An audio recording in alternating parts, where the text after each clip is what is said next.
गो के अभी मैं इस दौर से कलाम-ए मुक़द्दस के इलाही भेदों को समझने और बयान करने में महारत नहीं रखता, लेकिन मैं फिर भी कोशिश करूंगा कि जो हवाला खुदा ने हमारी जिंदगियों में आज रखा है उसको खूबसूरती से बयान। आइए कलाम-ए मुक़द्दस में से देखते हैं यूहन्ना की अंजील उसका 6 बाब उसकी पहली आयत से लेकर 13वीं आयत तक।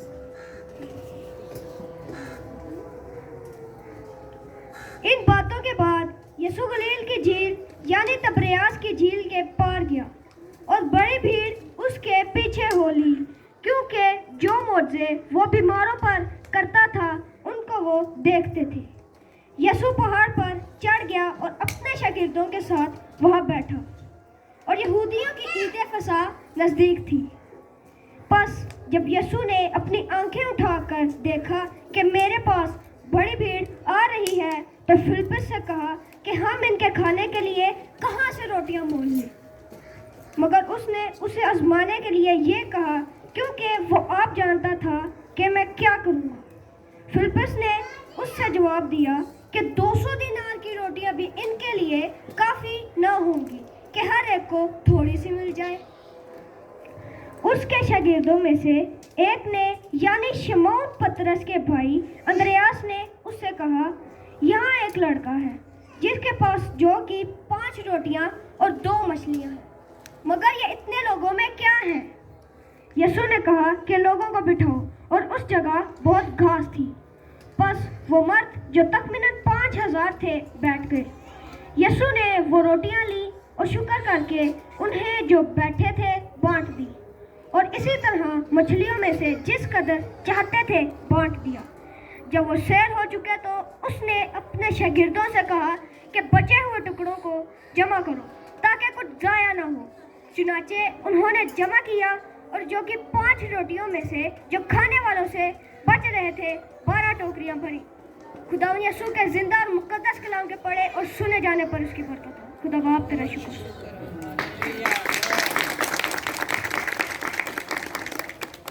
जैसा कि हमने पढ़ा कि जब यीशु मसीह मौजज़ात करते हुए गलील की झील के पार गए तो एक बड़ी भीड़ यानी करीबन 5000 मर्द, यहाँ सिर्फ मर्दों की तादाद ही बताई गई है, हालांकि उस बड़ी भीड़ में औरतें और बच्चे भी शामिल थे। लेकिन यहूदी रिवायत में इतने बड़े मजमे में सिर्फ मर्दों को ही शुमार किया जाता है, और अगर हम अंदाजा लगाएं तो औरतों और बच्चों को मिलाकर करीबन 12000 लोग होंगे। और जब यीशु ने उन पर निगाह की तो उसे उनकी फिक्र हुई। वो आज भी उनकी फिक्र करता है जो उससे मोहब्बत रखते हैं, उसके पीछे चलते हैं, उसकी सुनते हैं। वहां पर भी जो लोग उसके पीछे उसकी मोहब्बत में वहां तक चले आए, उससे उनकी परवाह थी, वो फिक्रमंद था। इसीलिए उसने अपने शागिर्द फिलिप्पस से कहा कि जाओ और इनके लिए खाने का बंदोबस्त करो। मगर फिलिप्पस ने जवाब दिया कि अगर हम 200 दीनार की रोटियां भी ले आए तो इतनी बड़ी भीड़ के लिए नाकाफी होंगी। फिर इंद्रियास ने जवाब दिया कि यहाँ पर एक लड़का है जिसके पास जौ की 5 रोटियां और 2 मछलियां हैं, लेकिन ये इतने लोगों में क्या है? और आज की हमारी मरकजी आयत भी यही है। वो लड़का और उसकी खुशी से दी हुई वो कुर्बानी, वो नजर जो उसने यीशु मसीह को पेश की। अब हम उस छोटे बच्चे की बड़ी कुर्बानी के बारे में गौर करते हैं। बाज़ औक़ात हम बच्चों को नजरअंदाज कर देते हैं। हम सोचते हैं कि बच्चे शायद खुदा के काम में मददगार नहीं हो सकते, लेकिन मैं आप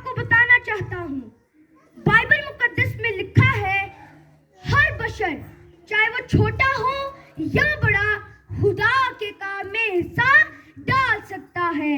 hallelujah, hallelujah, praise the Lord.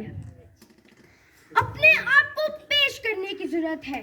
तो देखिए, खुदा आपको कितने बड़े बड़े कामों के लिए इस्तेमाल करता है।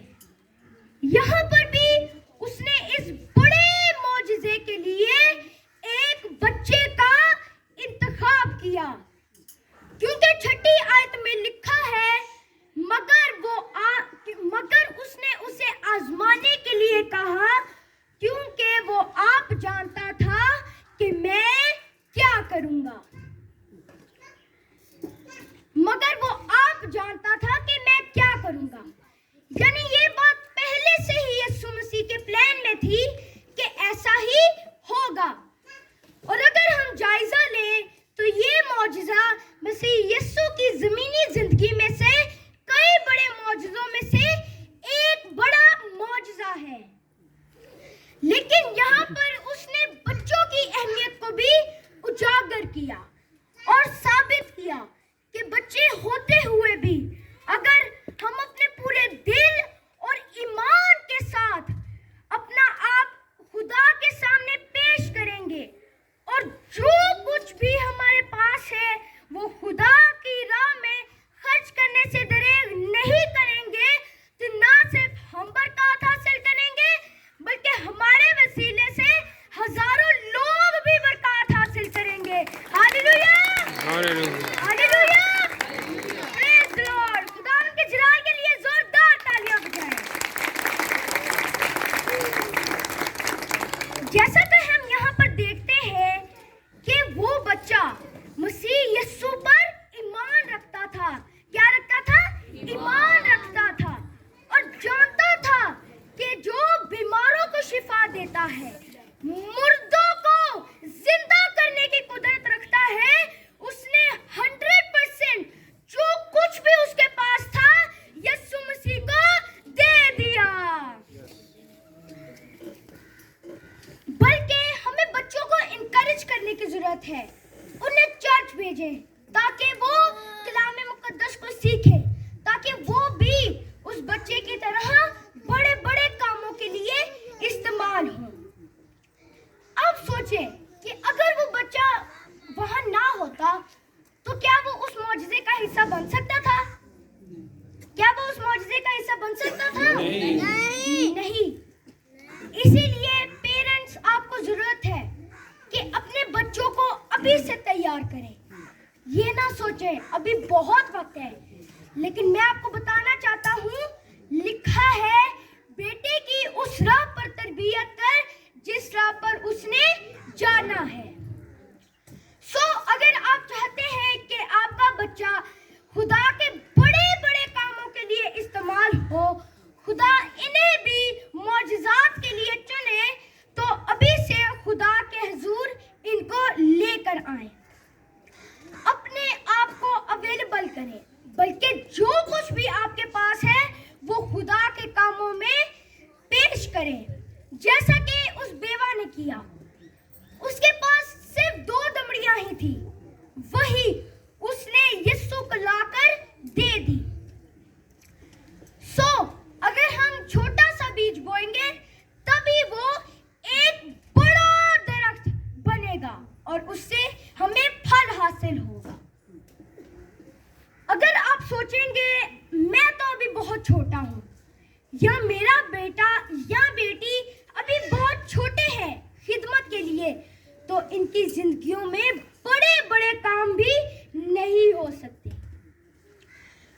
मेरी आपसे गुजारिश है कि अभी से फैसला करें और आज से ही अपने बच्चों को खुदा के हुजूर लेकर आएंगे, उनके कलाम मुकद्दस के मुताबिक उनकी तरबियत करेंगे, दुनियावी तालीम के साथ साथ जिंदगी बख्श कलाम भी सिखाएंगे, ताकि ना सिर्फ जिस्मानी तौर से बढ़े बल्कि रूहानी तौर से भी तरक्की पाए।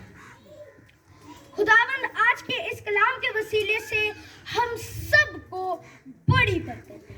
आमीन।